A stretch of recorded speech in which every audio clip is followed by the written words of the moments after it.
Yan, napakagandang lugar nito. Ito ang Galatina. Galatin. Yan. Medyo mataas sa atin tayo. Yan. Ang ganda na yan. Yan.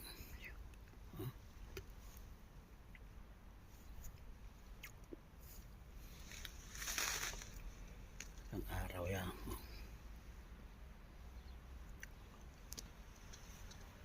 Yan.